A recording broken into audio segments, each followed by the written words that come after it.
حضرت سلیمان علیہ السلام کو ایسے بے مثال حکومت اور سلطنت حاصل تھی کہ صرف ساری دنیا پر ہی نہیں بلکہ جنات اور طیور اور ہوا پر بھی ان کی حکومت تھی، مگر ان سب سامانوں کے باوجود موت سے ان کو بھی نجات نہ تھی، اور یہ موت تو مقررہ وقت پر آنی تھی۔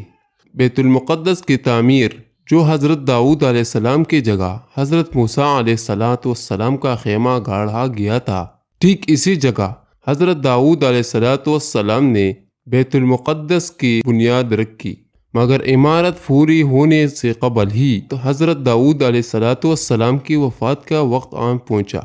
اور آپ نے اپنے فرزند حضرت سلیمان علیہ السلام کو اس عمارت کی تکمیل کی وصیت فرمائی۔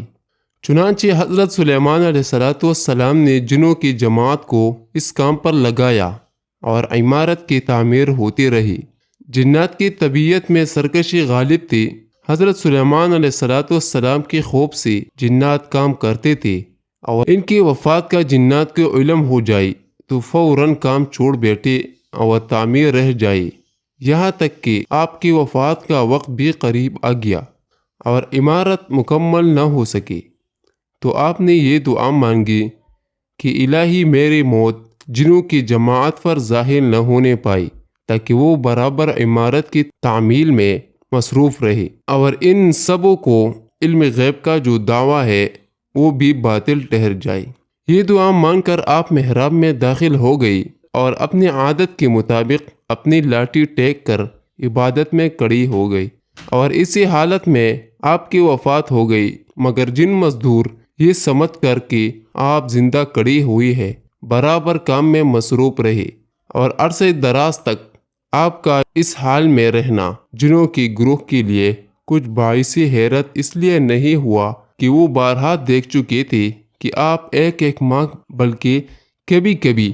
2 ماہ برابر عبادت میں کھڑے رہا کرتے تھے، یہاں تک کہ بحکم الہی دیمک نے آپ کی عصا کو کھا لیا، اور عصا گر جانے سے آپ کا جسم مبارک زمین پر آ گیا، اور اس وقت جنوں کی جماعت اور تمام مسلمانوں کو پتہ چلا کہ آپ کی وفات ہو گئی ہے۔ قرآن مجید میں اللہ تعالی نے اس واقعے کو ان لفظوں میں بیان فرمایا ہے کہ پھر جب ہم نے ان حضرت سلیمان علیہ السلام پر موت کا حکم بھیجا تو جنوں کو ان کی موت دیمک ہی نے بتائی جو ان کی عصا کو کھا رہے تھے۔ پھر جب حضرت سلیمان علیہ السلام زمین پر آ گئی تو جنات کی حقیقت کھل گئی۔ اگر وہ غیب جانتے ہوتے تو وہ اس ذلت کے عذاب میں اتنی دیر تک نہ پڑے رہتے۔